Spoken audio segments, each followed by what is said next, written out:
Well, I was born in a small village about 1 hour west from here, on the shadow of a Batu Karu mountain. There was no car, no electricity, and one transistor radio. I'm not 100 years old, you know that. I'm still young. You know, every day I would sit around in the morning when my mom cooked. Just love, because I knew she gonna need something from me. Sure enough. Hey, Made, can you bring this salt and then get some eggs from the neighbor? This is the moment that I'm waiting for. I run out the door and come back with the eggs. This is the barter system that we do in Bali. I just love that feeling. You barter for something, and everybody in a whole village know what we have. At 12 years old, my dad called me in. Wow, this is a little bit serious, I thought, And then I sat next to him, and he said, Made, if you want to be somebody, you need to get out from this village and then come back again when the wind blows this direction. I was confused. Life in a village was so damn good. Why do you want me to go out? Well, I follow his direction literally. In 1996, I find myself all the way half around the world in San Francisco. The city that I only see when I was watching the Hollywood movie. I was in awe. Oh my God, It cannot be much more different than where I grew up from. Yeah, it was so contrast. Just give an example. My friend told me, if you got in an accident, do not admit your fall because you will liable for it. What? In Bali, if you fall in somebody else's house, you would find the hose, and I said, oh, I'm sorry, that was my fault, I didn't see the hole. It was so much different, but hey, I need to learn, And the other thing, that I need to call my friend to see them. And I need to come on time. It's a new concept. In Bali, you just showed up in somebody else's house and they have all the time for you. And even they give you coffee, Well, life is not black and white just like that, Like in Bali, we call it Rua Bineda, which is the duality. And I got lucky when I was in the United States. I worked for Outward Bound. I worked for a lot of different things. I just learned anything. I even a skier. Can you believe? A Balinese skier. In United States, I was a telemarketing. Ba, ba, ba. People said, that's people from Bali. But I'm not a dancer, sorry. Anyway, so I got lucky to meet two my mentors in the United States. The first one is Yvonne Chinard, the company that I worked for 9 years. What I learned from him, hold your vision and your mission. Up to this date, the most profitable company in the United States, still owned privately. The second mentor that I met, Richard Strossi Heckler, and I have the privilege to be Uchi Desi, meaning that I live with him like an intern. So he teach me Aikido and Somatic. From Aikido, I really learned how to take care of others with dignity. From Aikido, I learned how to fall, get up, move on. Roll, get up, move on. From Somatic, I learned how to really know myself. Yeah? From Somatic, I learned really just knowing myself that I didn't know before. Yeah? And from both of those, Richard always says, if you want to change yourself, change your practice. This is what he said.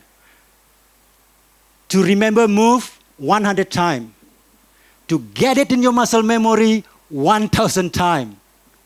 To embody it, 10,000 times. Yeah? So think about it. 1, 2, 3, 4, and so on. After a few years in the United States, I feel myself not lonely, but just feel kind of loneliness. You know, I grew up with such a different way of life. And for the first time that I see Bali from a different perspective. The community, the dance, the ceremony that I take it for granted when I was in Bali, that I miss them so much. And I told myself, one day when I'm come back to Bali, when that wind blow me back to Bali, I will take care of you, Bali. Of course, 2009, at the beginning of 2010, I find myself back in Bali. My experience in the United States proven to be valuable. I end up with a job here as a guest liaison, as a somatic coach, and teach Aikido in one of the healing centers here in Bali. In that 4 years that I worked over there, I met one of the most talented plant-based chef in Bali, or probably in Indonesia, Chef Maderunata. One day he asked me, "Hey Janur, do you want to open a restaurant with me?" And I said, "Restaurant? I never run a restaurant before, you know." And I Google it, it's 80% failure, you know. Do I want to put myself in that? But I remember when I was working at Outward Bound, one of my mentors said, when you do something, think about this 4 things: learning, earning, sharing, and fun. I never done this before. Well, I guess I can learn it. So I said, sure, why not? So, and then Moksha plant-based permaculture garden was born. Know nothing about restaurant, know nothing about permaculture. But what I learned from permaculture, inside of the problem, there is a solution. That's one of the principles from permaculture that I really took to heart. Moksha was thriving until the COVID-19 hit. I sit in my home. My wife Hillary was in United States at the time. Hi, hon. Love you a long time. So she was stuck in United States with my kids.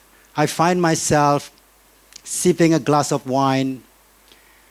What should I do? I want to help my family in my village. And then I remember, inside of the crisis, there is an opportunity.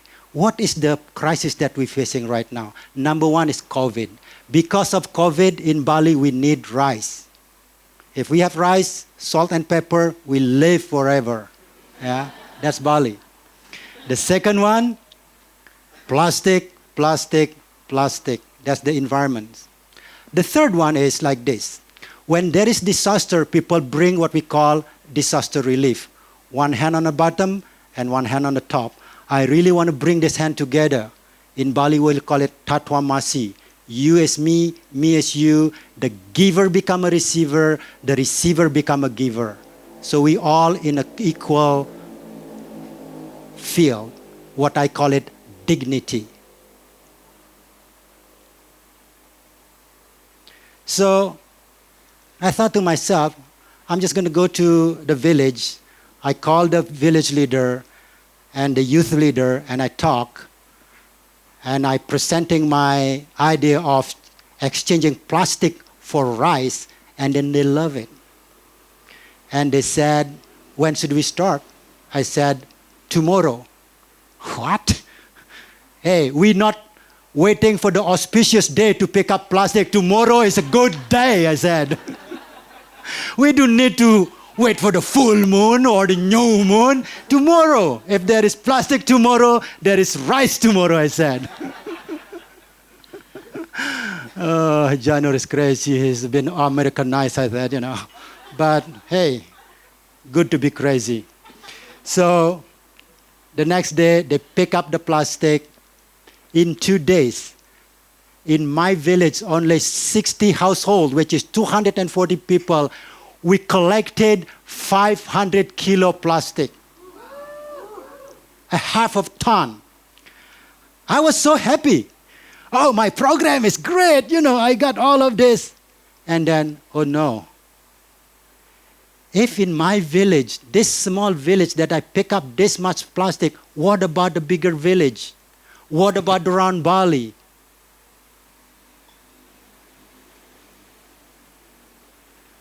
If this thing work in my village, God will work in a different village.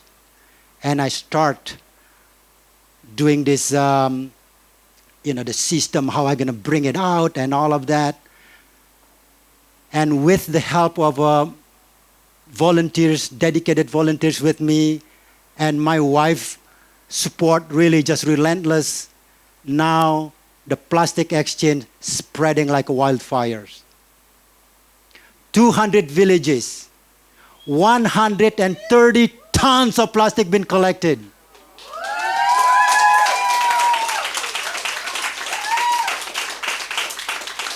$35 tons of rice has been distributed, and about 4,500 households has been helped.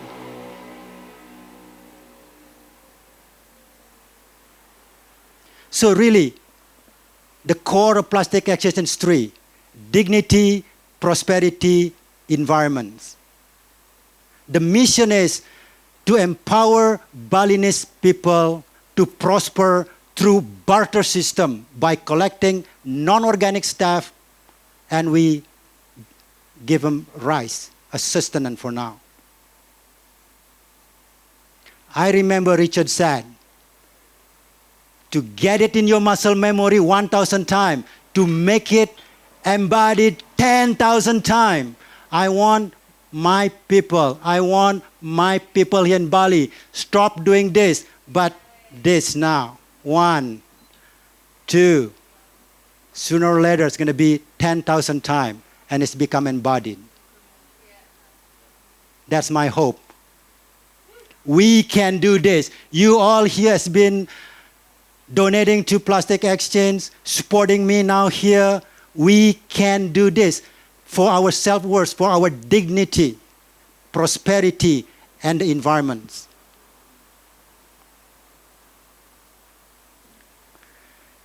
In Bali, we believe in reincarnation. We're born again because we have work to do. Jagat hitam, moksartam jagat hitam ye che iti dharma. It means there is a liberation in this world when you do your work, when you do your dharma. And you want to be one with the creation, and then you're not born again. Because this place is, we call it Mayapada, the place of illusion. We do our work to reach moksha.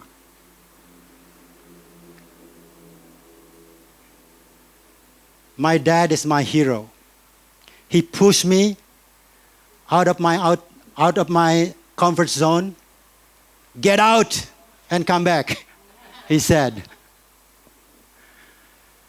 Dad, I'll stay here in the world to do my work until I see you in heaven. Thank you.